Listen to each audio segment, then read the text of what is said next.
So we start off from where we left things off, and I think we left things off around this area. We try to put in a drum build kind of thing, perk build kind of thing, but because we have plenty of drums going on here in this area, I don't think it's going to sit well without clashing. So I think we'll give it a listen and see if we need to maybe bring in another build sound here, or we can just get away with this.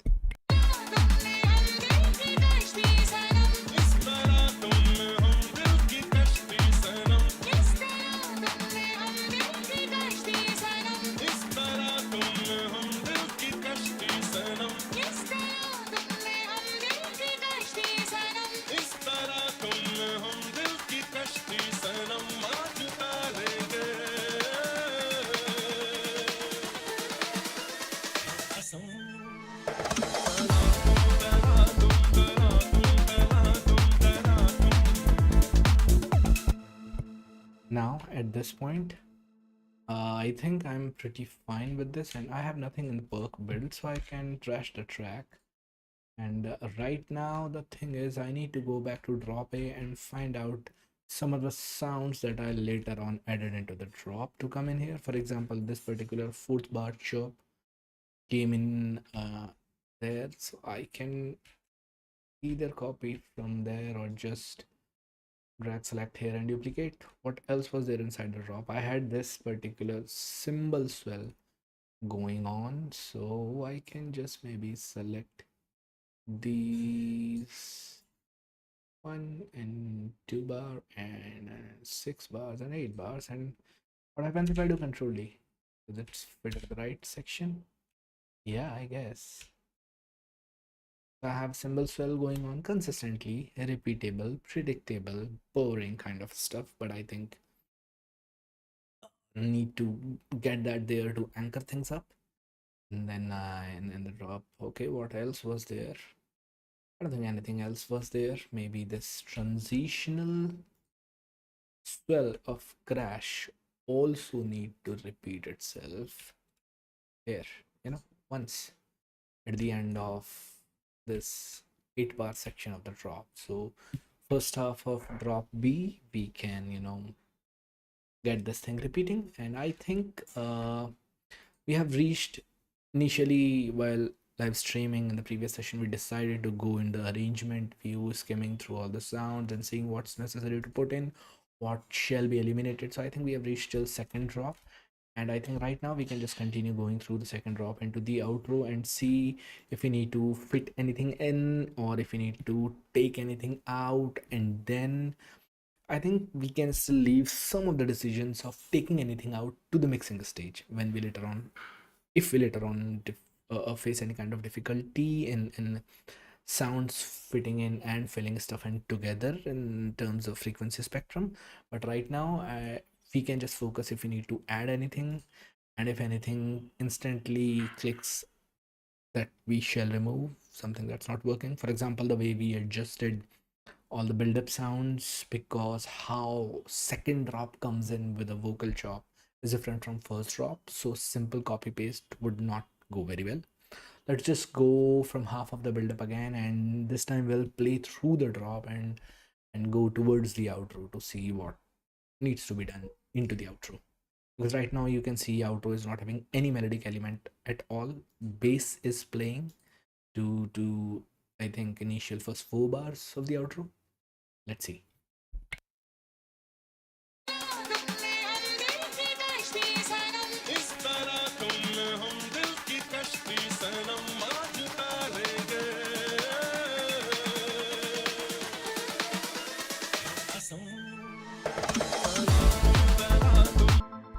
Also, when we are done with everything, I think I might readjust this particular percussion, this pre-drop roll sound.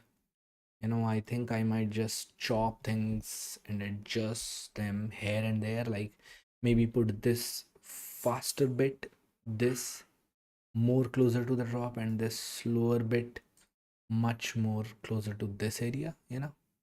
What I'm trying to say here is if I just turn this off, listen this. That gives us a nice pause. But you know what is even better?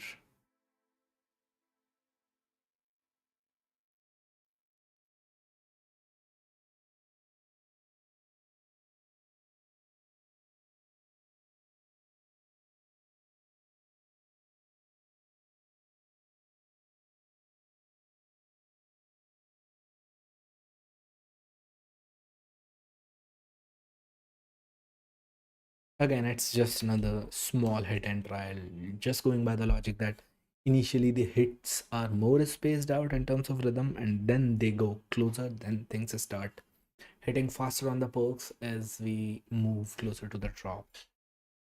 Kind of working as a small build up, but let's see how this sounds. Yeah, I think this particular hit, I need to do something about it. I probably need to put it on second beat. Is it aligning right now? Yeah, it's aligning with second beat. If it doesn't work here, then what I'll do, I'll just take this, duplicate it, and use only this section, you know. So there is a small gap here that creates a kind of a syncopation. It creates a pull, not exactly syncopation, but it creates a space for letting this drum roll or cajon roll breathe. See how much better this gets. Let's quickly go through this one bar.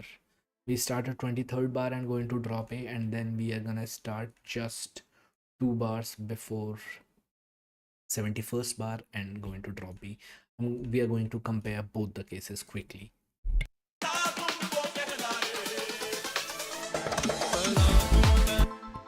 Here, this one sounds just fine, you know, it's not sounding bad. Here, it's the other way, rearranged differently.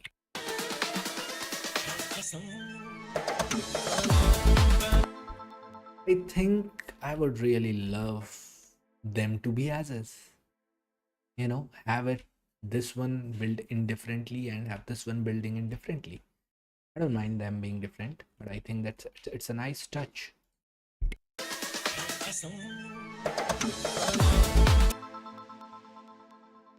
I think I just need to adjust, play with this a little bit more probably.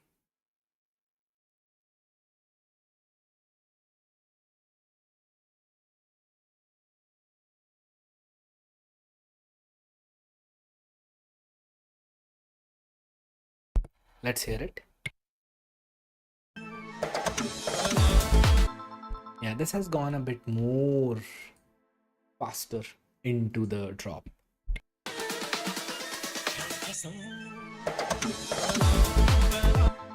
A bit more chaotic, a bit more rushed here, but when here we had it arranged differently, it wasn't giving us any issues here in the drop A because how there is no vocal chop here.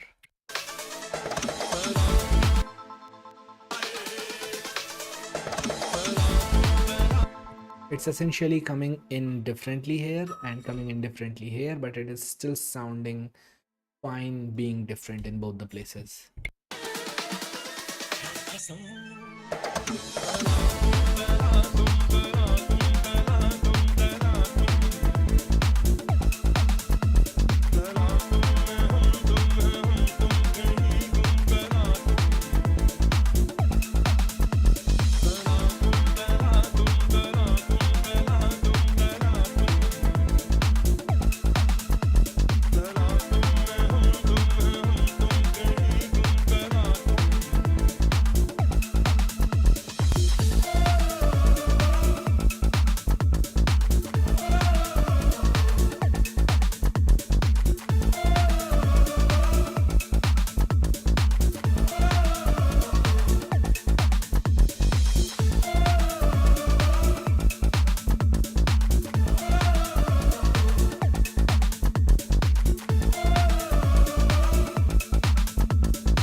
quickly doing in what I did in one of the sessions yesterday to figure out what particular uh, tone this little break in sample is having.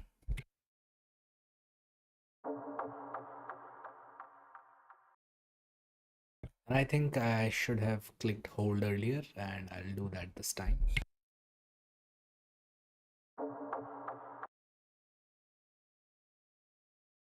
So if you look at the fundamental here, around 284 hertz, this one is C sharp 4, this one is A, this one is C5, this one is again D. The ones that are sticking out are A sharp, D, C sharp.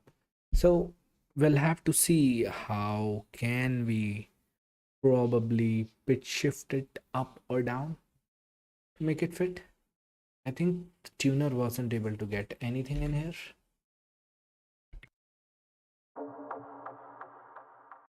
Yeah, probably this was too fast or not the tuner's sonic capabilities.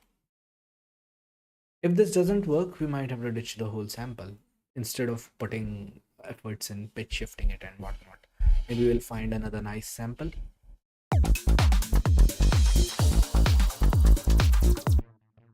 Or maybe we can just get away by just decreasing its level and let it sit somewhere far below.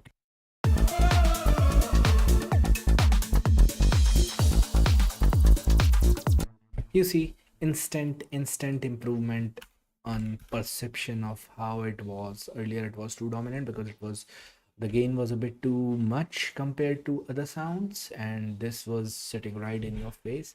This was much more noticeable. Now that we have pushed it to the background, this works fine.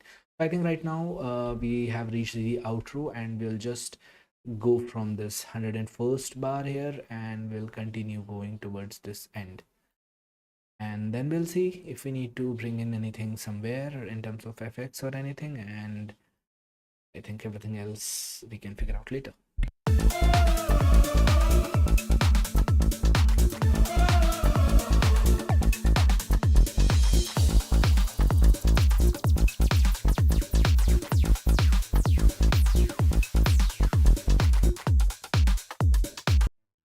I think what I would here ideally want is for these two to repeat once more and then go off.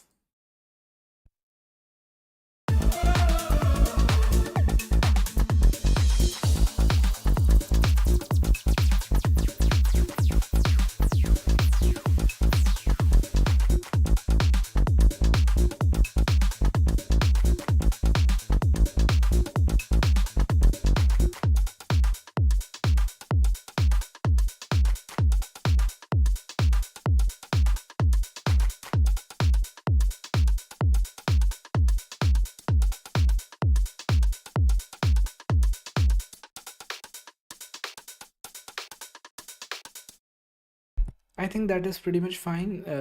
As we are moving towards the end of the track, we gave around, if not exactly 8 bars, and around 8 bars of stream down, sounds. We had around 8 bars of kicks and then 2 bars of nothing but some of the hi-hats and the claps. So I think that's quite an extended outro, making it easier for the DJs to mix in. I think right now I'm pretty satisfied with the production work, and I think I can give everything a go right from the start, and then we'll start working quickly. Then we will quickly fix. We are almost done with 1 hour timeline that we set initially today, but I think then I can quickly look into what can be done in terms of moving towards the mixing stage of this project. So I'll just mute the mic and we can give it a listen right from first intro marker to the end.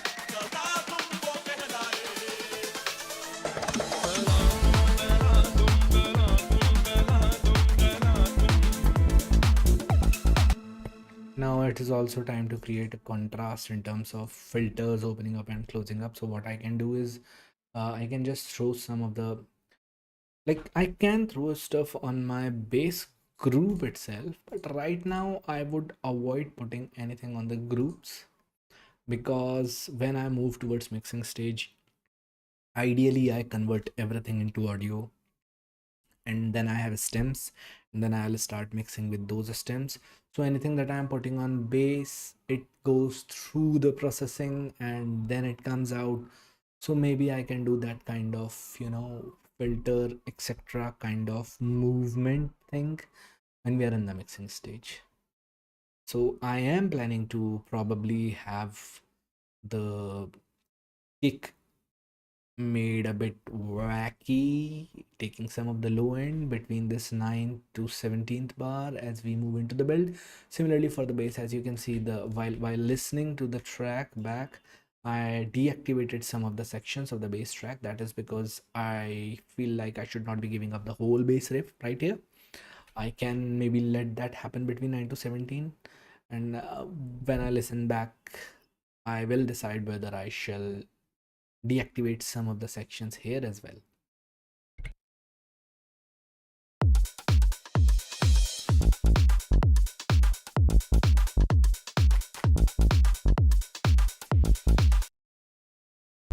A quick edit, this also needs to go down. Let's just have two bass notes play in, and then the whole bass riff here for the last bar.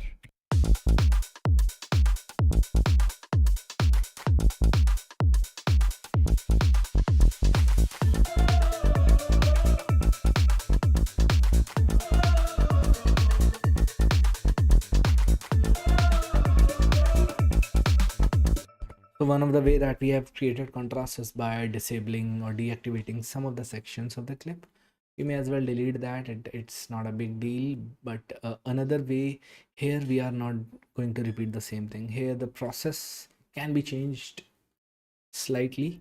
Instead of just deactivating the clip, what I'll do here is I'll throw in some of the filters, and I'll gradually open the filters. We can use Ableton's built-in filters. We can use an EQ to just sweep through that particular high cut or low cut, whatever works here. And another option is we can go to waves, filter one knob. I think I have the waves things here. We can use one knob in, we have one knob filter in the stereo, obviously, or mono, depending on how we want it. These kind of things we can use to automate some of the sounds that open or close in here, and that also adds another kind of contrast and movement to this section as we enter towards the build. And in the build we have enough variation and dynamics going on, so let's just listen back from 9th bar onwards.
Pausing this all here just to highlight one quick thing.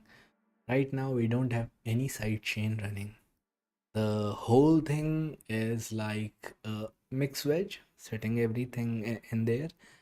Once we go into the mixing, I think the very first steps that I would like to take is, right after gain staging, I would set up side chaining for a lot of these sounds. to probably not have these chords and stabs hit on first beat. So then we will have much more pumping effect into this dance track.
I don't understand why the drone is not sounding. Is it probably because the note starts way earlier from where it sounds right now? You know, the note started right here, and I think I have to go up to here only.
So right now, you may have seen that there was some adjustment required in how MIDI notes for drones are playing out, because sometimes for sustained samples and presets, this becomes a case. But if you are chopping the MIDI down from where the note actually initiated, you may not get the sound. The synth may not be triggered. So that bit is fixed now, and we have extended this up to this point, the drone, because if it's anyway chaotic in the build, why not let it just drag out a little longer?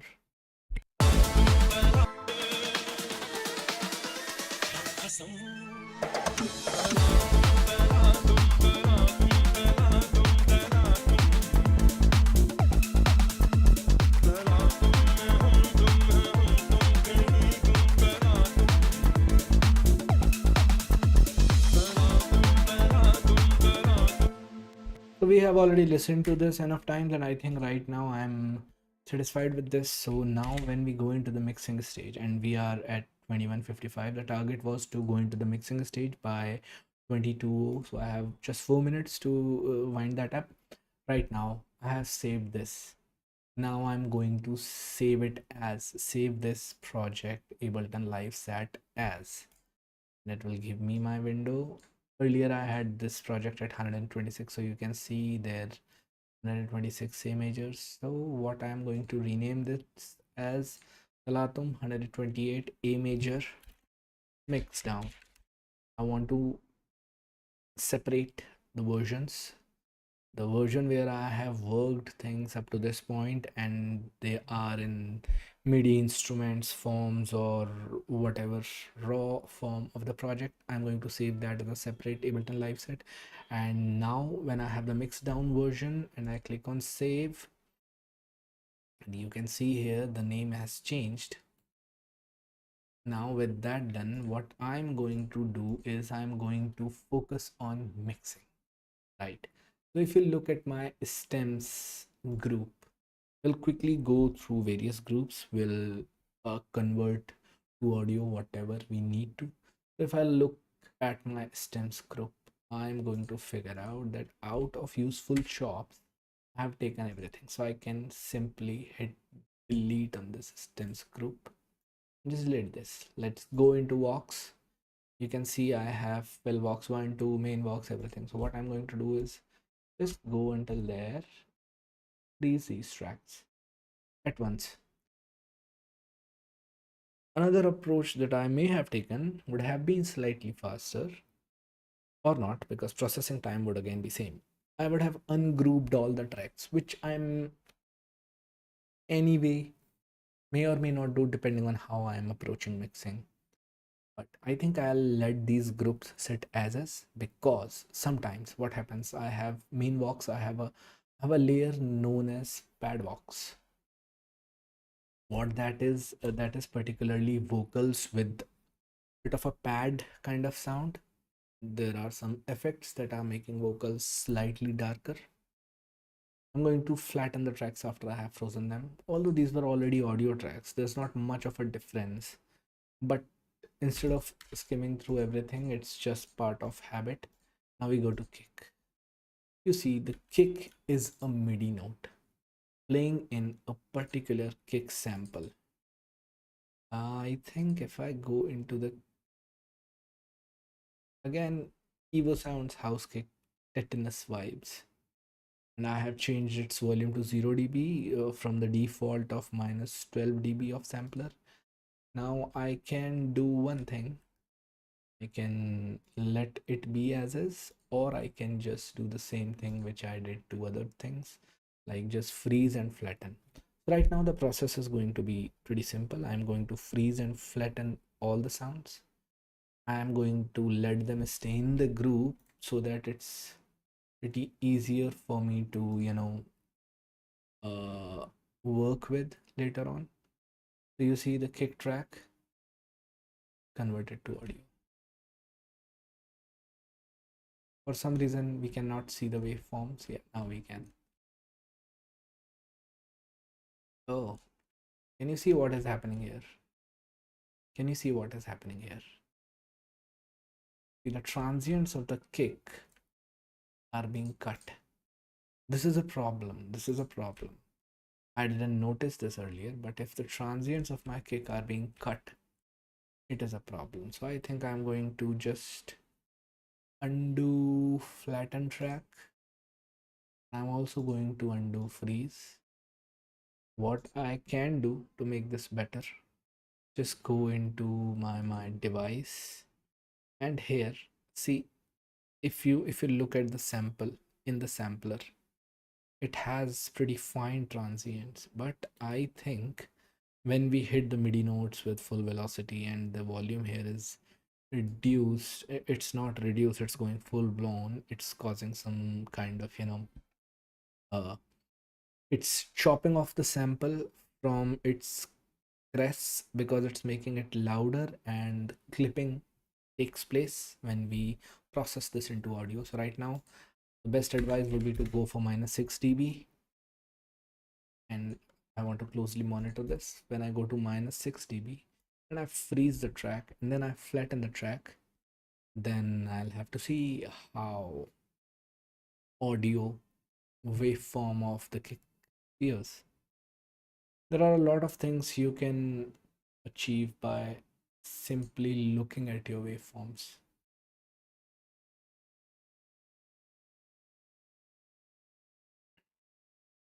See, if you see, it's pretty loudish. So this is the initial transient is your kicks transient, and this thing is body. This I have pretty zoomed in. So this is taking almost from 4 to 4.2. This is one beat.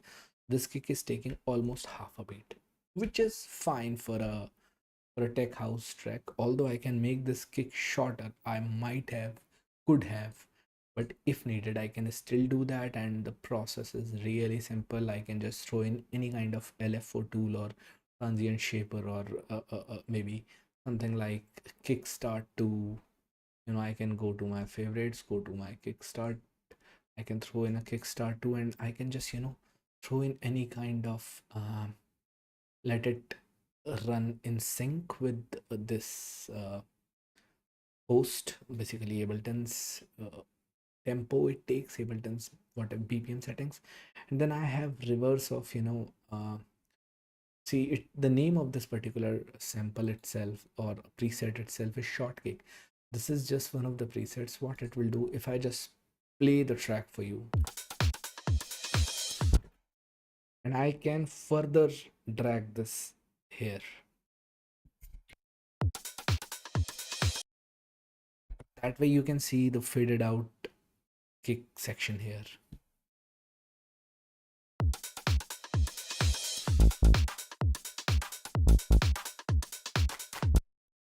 But this is not something I would do right now. Right now, I would focus on just converting my tracks properly into audio tracks. I go up to this part, I click freeze, and I then again go click flatten. Oh, we have 3 minutes outside our time limit that we set initially, but that's fine. We are almost done with the arrangement and production bit. Right now, we're just preparing the set for mixing, and I think I would prefer not to sit on mixing task today itself, because ear fatigue can be a factor that affects my judgment towards this. Now, these all are anyway loops. Freezing and flattening them is not really going to change anything here, but since it is a practice, call it a habit. I'm just doing it blindly on all the tracks in all the groups. Then my next step would be to start mixing. And I think in the next session, we will cover in the whole mixing thing. We can just minimize the group again. See, for the tracks like these, where we have a synthesizer, serum sitting on, then we have decapitator sitting on main bass to give it a bit of a beefiness. Similarly, for the acid sound of the top layer or the mid layer of bass, we have this to complement bass. For these kind of tracks, it is really nice if we freeze and flatten them. It decreases the load on our CPU, and when we go towards mixing stage, we are going to throw in a lot of plugins that we need. For example, the amount of instances of sidechain plugins, which in my case usually is Kickstart 2, the number of those plugins in almost each and every track, if not every track, is going to shoot CPU load up. So in that kind of situation, we want these kind of tracks bounce to audio. You see here, my bass is also clipping. I think I need to do Control Z once again.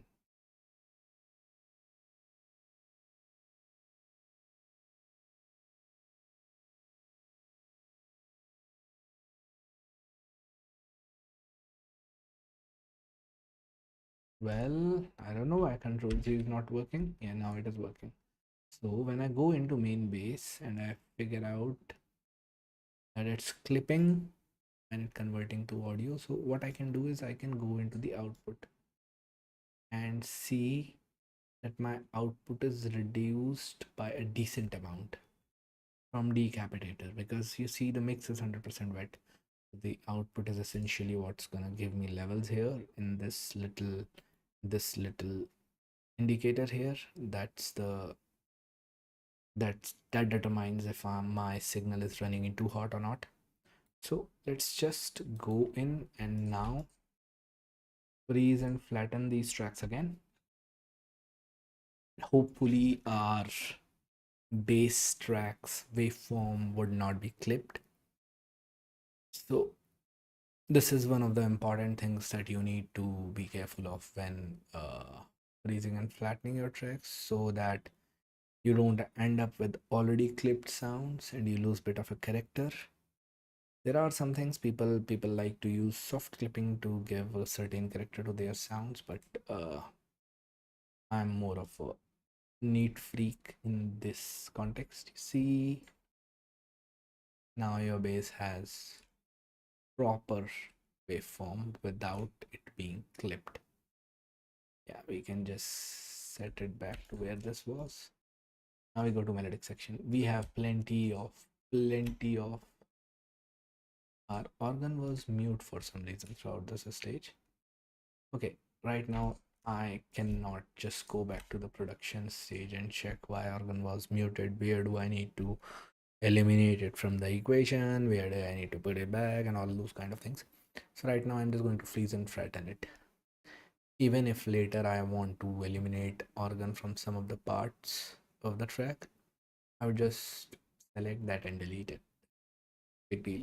Eliminating something while in the mixing stage can be required sometimes, depending on if the sounds are sitting in the same zone in frequency spectrum, and if they're masking each other, or if they are filling up on top of each other and not letting any other sound that might be present in that region breathe.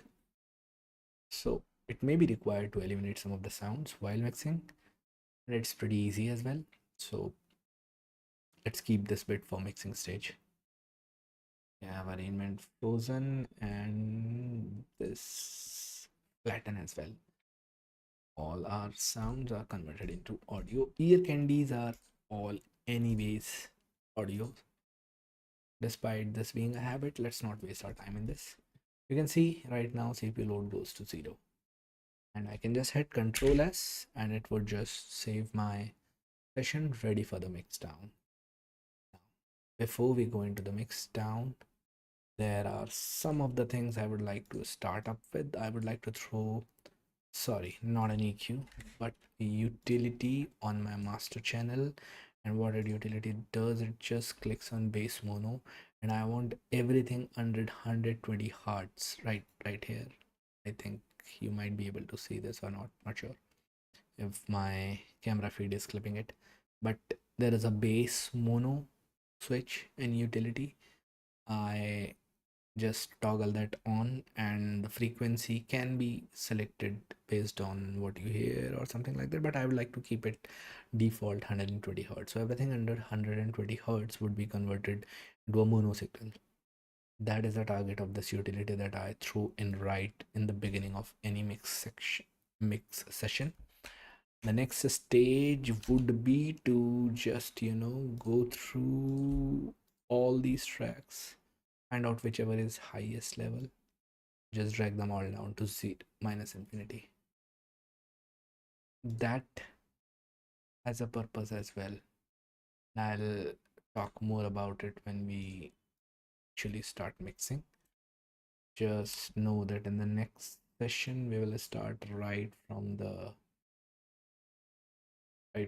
mixing stage. So I'm just doing prep work before we go into that. Oh, why these are not flattened?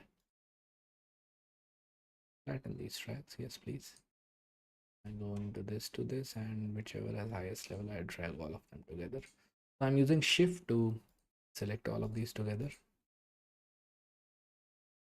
Bass and acid bass both go down, and melodic elements From strings to plugs, whatever is highest. This one, I think, yeah, everything goes down.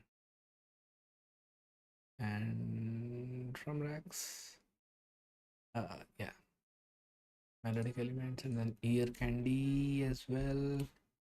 From brass to break in, whatever is highest. This one is highest, yeah, everything goes down. And then I just, now what I'm supposed to do here is double click on this little icon so that it uh, resets itself to 0. I'm going to do that only to all the group tracks. Kick, we can let it be. And right now we'll just give it a quick check on random sections. We will hit play and see if any sound is coming. Our goal is to not have any sound come through. Right now we have put everything down to minus infinity in terms of levels. Same goes for your master right now. So I'll just set our master back to 0 instead of minus 10 or 12 dBs, whatever I was at earlier. Then I can start with my kick track, and I would like to go with a sweet spot of maybe minus 20 dB or something. I can just go in here and set this to minus 20 dB. This gives me a kick at around this. Everyone has a preference to the levels they like to mix in. For me, it's usually on quieter side, but not too quiet so that it hampers how I listen to these particular sounds while mixing in my room. And I like to do mixing both on the monitors and then cross-checking them in the headphones, throwing in sound ID reference. But the starting point is going back to the kick, throwing it up to minus 20 dBs, and then throwing in rest of the mix tracks slowly so that our master levels would be somewhere close to still having a minus 12 or 14 or minus 10 dBs of headroom. Then we can focus on making the track louder by gradual compression, and towards the end we can throw in limiters, because right now it is all about making it louder. You see my SoundCloud, you'll figure out that my tracks, my masters are not as loud as the rest of the uh, uh, produced master tracks.